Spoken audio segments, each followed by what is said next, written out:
नमस्कार, कैसे हैं? हमारे लखनऊ शहर में ठीक ठाक है। मौसम की वजह से किसानों का बहुत नुकसान हुआ है।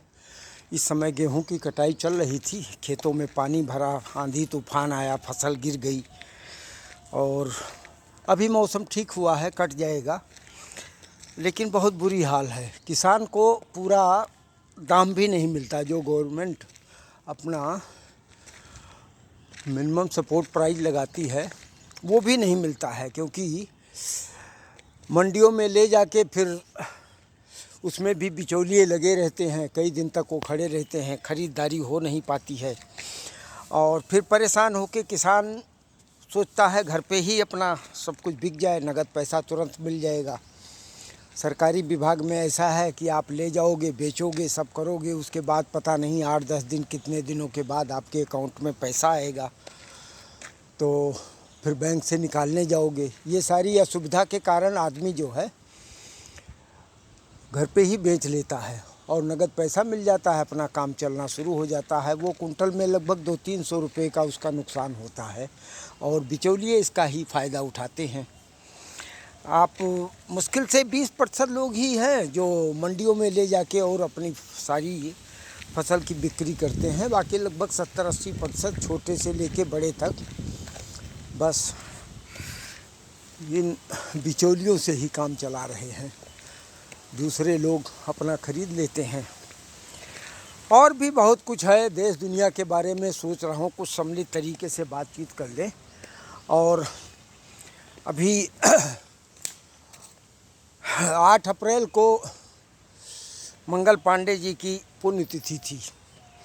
29 मार्च 1857 को उन्होंने बिगुल फूंका था और लगभग 9-10 दिनों के बाद 8 अप्रैल को उनको फांसी पे चढ़ा दिया गया। राजनीतिक पार्टी ने किसी ने उसमें 2 शब्द भी बोलने की कोशिश नहीं किया, ना उनके पुण्यतिथि पे किसी ने कोई समारोह का आयोजन किया, क्योंकि उनके नाम के पीछे पांडे लिखा था। यही अगर किसी दूसरे जात के होते, हाँ, SC-ST वाले के, तो देखते फिर कितना ये बीजेपी सरकार। अभी आज ही प्रधानमंत्री जी ने बहुत लंबा चौड़ा लेख लिखा है ज्योतिर्बाई फुले के ऊपर।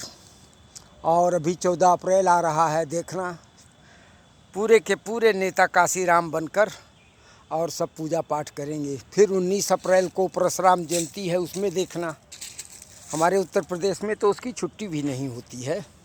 मतलब इतना ब्राह्मणों से तकलीफ़ है। राजनीतिक पार्टियों को किसी को मत समझिए बहुत हिंदुत्ववादी हैं।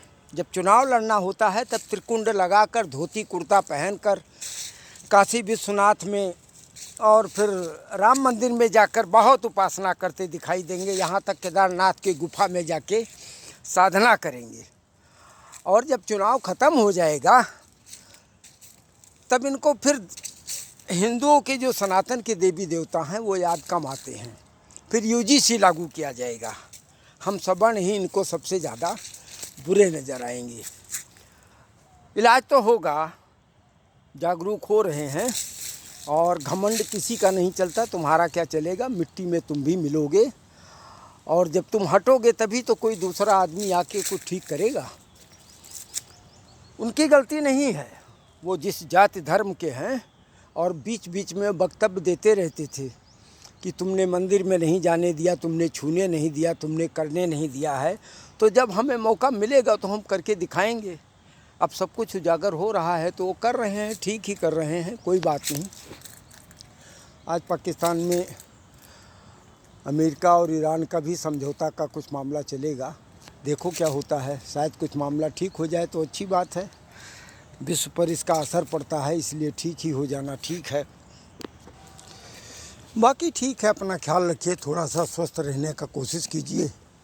मौसम समय बदल रहा है, लेकिन जिस तरह से अप्रैल और बैसाख का महीना है उसके अनुसार गर्मी नहीं है, क्योंकि बारिश ने ऐसा धमा चौकड़ी मचा रखी है कि मौसम ऐसे लगता है जैसे फरवरी का आखिरी सप्ताह हो। अभी तक तो गर्मी से बचत है, आगे जैसा होगा देखा जाएगा।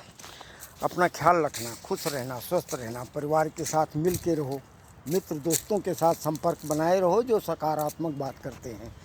गलत बात करने वालों से दूर रहो, नहीं तो बीमार नहीं होगे तो बीमार कर देंगे। जय हिंद।